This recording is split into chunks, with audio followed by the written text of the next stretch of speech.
Hi, welcome to Esoteric Astrology. My name is Lennart, and today we'll look in the weekly transits from the 1st of November to the 7th of November. Let's jump into it.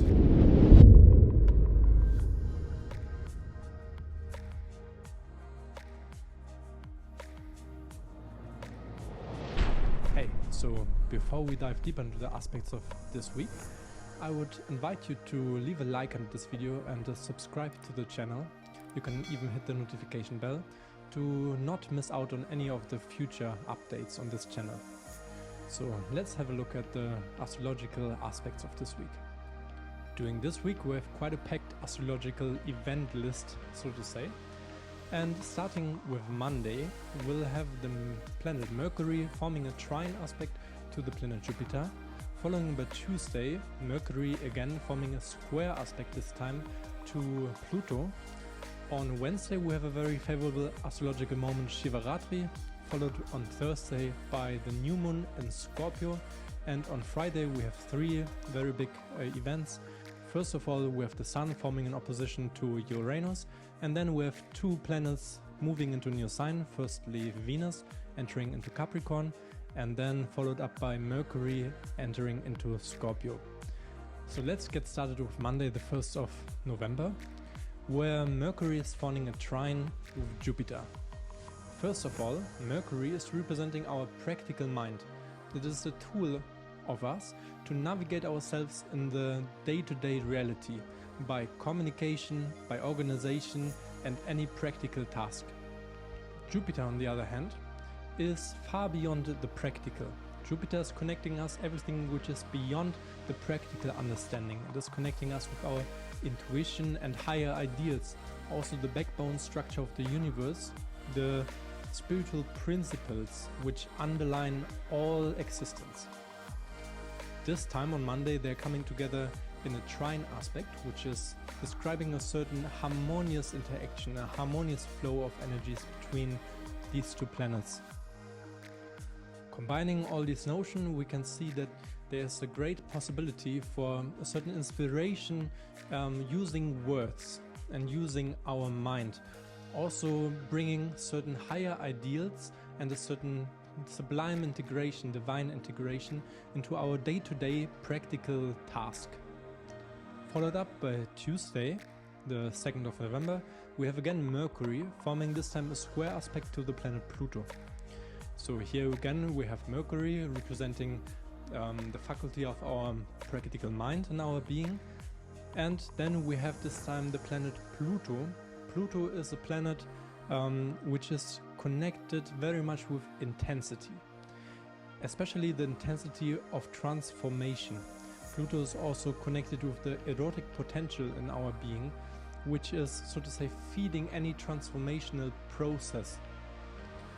But it is also called the planet of the underworld because there are certain parts in our being which we bury in our subconscious, and thus we are not accessing anymore the transformational power that they could offer if we would embrace them also in our being.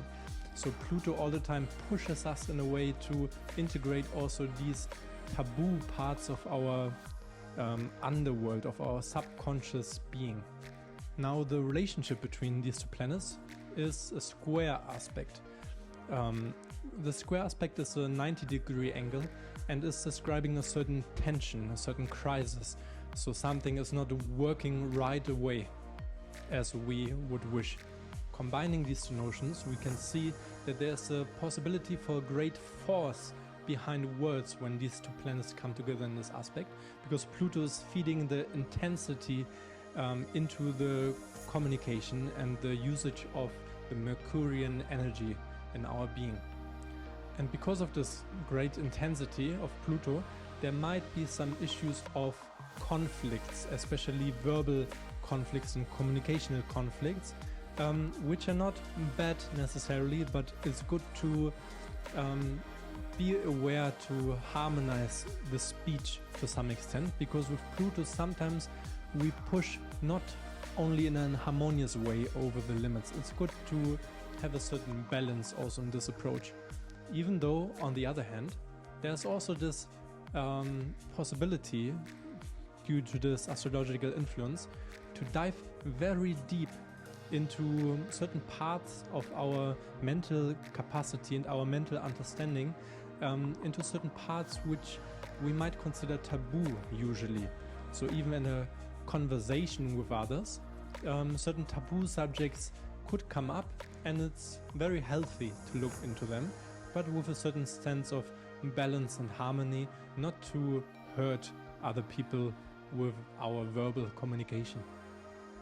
Followed up by Wednesday, we have an astrological influence called Shivaratri, which is called the Night of Consciousness in Sanskrit. And during this hiatus moment, there's a certain enhancement of lucidity and awareness accessible to us if we connect with this astrological influence. Shivaratri is considered a very good moment to engage in all actions which require a certain enhanced state of awareness and attention, and also it is a very good moment to start new projects and anything where we might need a little bit more force of intention and clarity on our purpose and where we want to go. On a Thursday we have the new moon in Scorpio with the peak Central European time at 11:14 p.m. The new moon is first of all the end of the old moon cycle and the beginning of the new moon cycle. And each moment of beginning also is connected with the energy of the void. A certain clean canvas, empty canvas, tabula rasa. It is also the conjunction of the sun and the moon. And that is very symbolic because the sun represents now being the self and our awareness, and the moon represents our inner world, our emotional world, certain parts which are a little bit more hidden in our being. Now when these two entities come together in our being, there's a certain capacity for us to get aware upon our inner world more.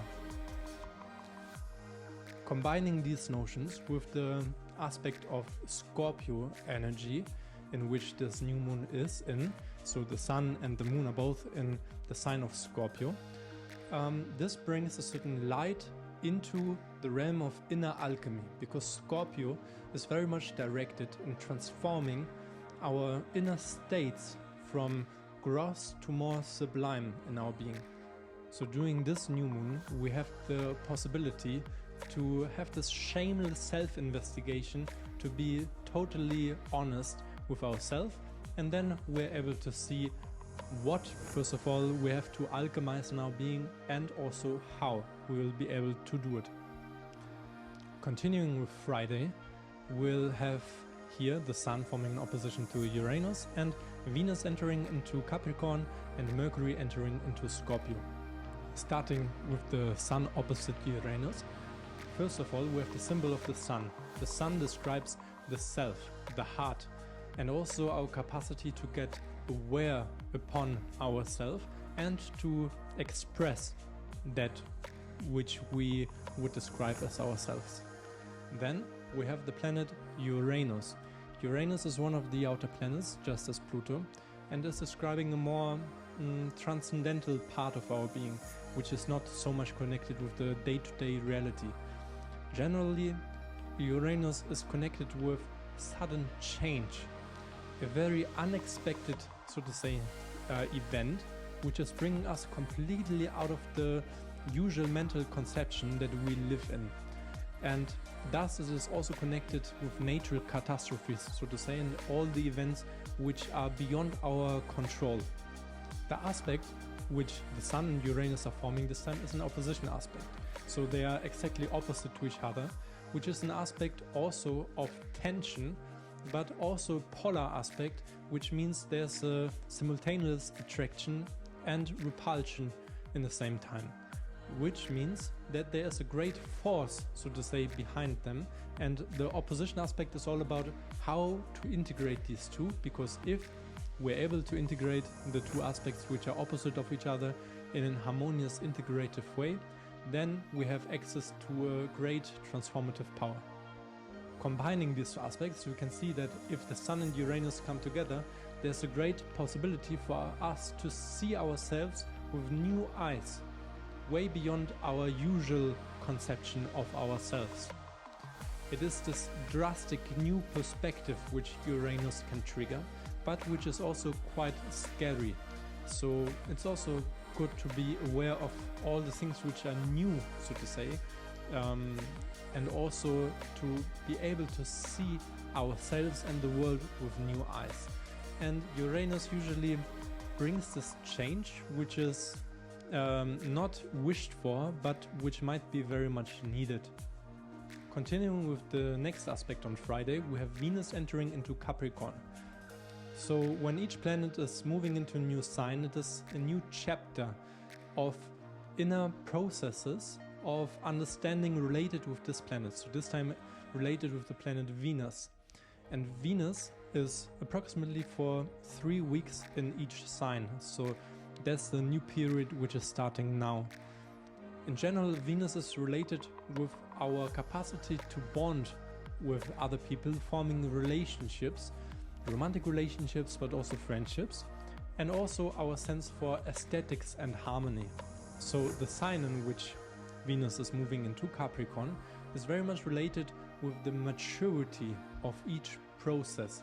It is connected with the will to progress and move to each hardship to reach the top of the mountain.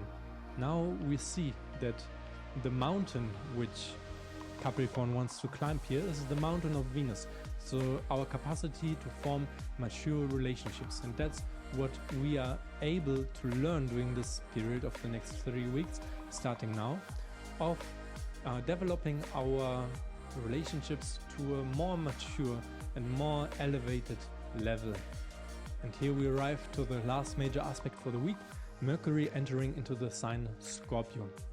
Mercury is staying a little bit shorter in a sign, approximately 2 weeks, but it also marks a process of inner investigation related with the whole topic of Mercury in our being. So Mercury, as we already mentioned in this video, is related with the practical mind, our way we communicate and the way we learn, the way we organize things. The sign of Scorpio we were also speaking about is all about deep self-investigation and inner alchemy of transformation of certain inner states. Now, combining these two aspects together, we can see that during this period of Mercury in Scorpio, we'll have a chance to learn to go deeper, to learn to use our mental and analytical capacities to dive deep into subjects, deeper than we might usually dare. So that was it for this week, and hope to see you soon again. Have a great week.